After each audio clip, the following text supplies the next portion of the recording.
Dalam nama Bapa dan Putra dan Roh Kudus. Amin. Umat Allah yang terkasih dimanapun Anda berada, menutup Advent yang kedua ini, Yesus memberikan Injilnya hari ini, Matius 17 ayat 10 sampai 13. Sesuatu yang khas bagi orang Yahudi tentang kepercayaan mereka yang dimulai dari kitab Maleaki, bahwasanya bahwa Nabi Elia yang dalam perjanjian lama dikisahkan bahwa dia naik ke surga dengan kereta kuda, bahwa dia akan datang. Dan ketika Elia datang, itu adalah sebuah persiapan sebelum Mesias, sang juru selamat yang dinanti-nantikan bangsa Israel itu datang. Jadi didahului oleh Elia.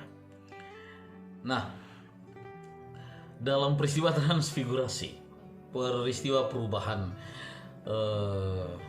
wajah Yesus yang berseri mulia ya, di bukit transfigurasi itu, bahwa pada saat itu Elia datang dan Musa datang. Tetapi kemudian mengapa Elia pergi setelah Yesus datang dalam kemuliaan? Mengapa dia pergi? Mengapa dia tidak tidak lalu datang dengan untuk menyiapkan jalan bagi banyak orang, karena Mesias saat ini sudah datang? Mengapa dia tidak melakukan itu gitu? Nah, rupanya para saudara, bangsa Israel terbagi dalam beberapa kelompok berdasarkan pengetahuan mereka akan Mesias, bahwa ahli-ahli Taurat, imam-imam kepala, mereka benar tahu sungguh bahwa ada dua kedatangan Mesias itu ya, yang disampaikan di sini hanyalah kedatangan yang kedua, sementara kedatangan Elia itu tidak diberitakan oleh mereka. Bahwa kedatangan yang pertama, maksudnya bahwa Mesias akan datang, itu lalu tidak diberitakan. Nah, lalu koreksi dari Nabi Elia, bahwa kedatangan Nabi Elia ini akan lalu mengoreksi itu semua. Nah, dikatakan bahwa ketika Mesias itu datang, maka bangsa Israel akan dipulihkan melalui kematiannya. Namun memang ada pelopor atau ada perintis bagi kedatangan Mesias itu. Lalu Elia di mana?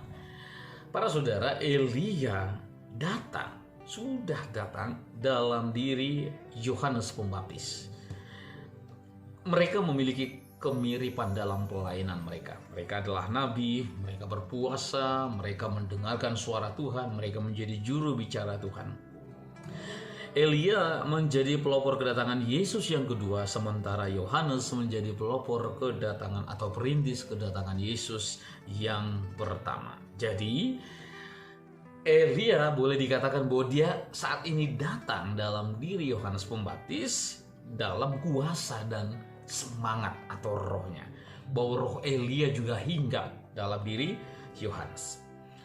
Memang harus kita akui bahwa nasib mereka, bahwa Elia juga mengalami penderitaan, ia dikejar-kejar, Yohanes Pembaptis juga dipenggal kepalanya, dan Yesus pada akhirnya sang Mesias yang juga adalah nabi, yang juga adalah guru, ia juga akan dibunuh oleh ahli-ahli Taurat dan orang-orang Farisi. Saudara-saudara terkasih, sekilas kita dibantu oleh Injil Matius. Meskipun pada akhirnya penceritaan Matius ini dalam bentuk yang sedikit ironik ya. Bahwasanya Elia sudah datang, tapi kemudian orang-orang lalu menjadi tidak percaya. Bahkan orang-orang Yahudi lalu membuat anak manusia itu menjadi menderita. Itulah yang terjadi gitu. Nah, kepada kita yang telah hidup dalam pemahaman dan pengetahuan iman, bahwa kita percaya bahwa Mesias sudah datang, kedatangannya yang pertama selalu kita peringati dan merayakan serta hadirkan setiap tahun, dan kedatangan yang kedua selalu kita nantikan dengan penuh harap. Dan itu Anda bisa sebutkan atau bisa Anda doakan, bacakan, harapkan, nyanyikan dalam anamnese setiap kali kita merayakan perayaan Ekaristi. Namun pada akhirnya adalah bahwa tampaknya bahwa dewasa ini kita membutuhkan kembali panggilan Sang Perintis ini. Kita membutuhkan kembali suara kenabian Nabi Elia dan Yohanes Pembaptis dalam kehidupan kita. Dan itu selalu datang kepada kita. Kadang-kadang teguran itu mengajak kita untuk berbenah diri. Kadang-kadang teguran itu lalu mengajak kita untuk harus berbalik arah. Karena rupanya kita sudah salah arah. Kadang-kadang teguran itu lalu meneguhkan kita bahwa kita sempat putus asa ketika kita harus berada di jalan kebenaran, tapi kemudian nabi-nabi atau suara kenabian itu, bahwa roh Elia itu, roh Yohanes Pembaptis itu tetap bekerja dewasa ini, tetap berjalan dalam dewasa ini, lalu kemudian meneguhkan saya, Anda yang berada dalam jalan Tuhan itu sendiri. Nah, jadi saudara-saudara terkasih, bersyukurlah Anda bahwa nabi itu ada dan harus selalu ada. Salah satu kegalauan orang-orang Israel ialah ketika nabi tidak ada, karena lalu mereka tidak tahu apa yang Tuhan kehendaki bagi mereka, apa lalu yang harus mereka lakukan, apa yang harus mereka tidak lakukan, dan sebagainya.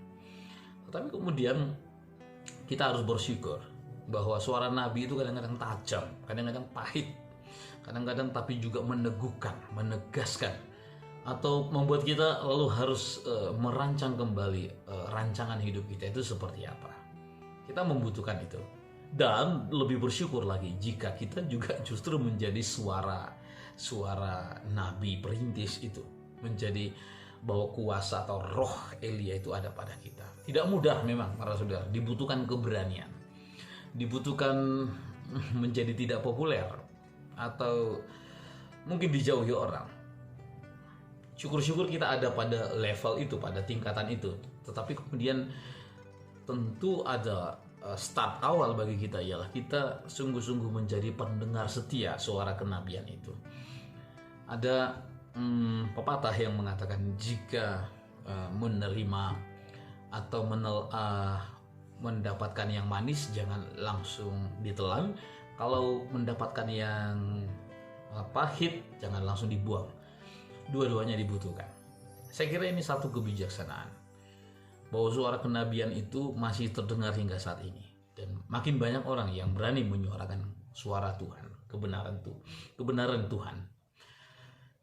Dan kalau kita belum bisa menjadi suara itu, minimal kita semua menjadi pendengar setia suara itu, pelaksana, teguh di dalam jalan Tuhan. Semoga Tuhan memberkati kita semua, Bapa, Putra, dan Roh Kudus. Amin.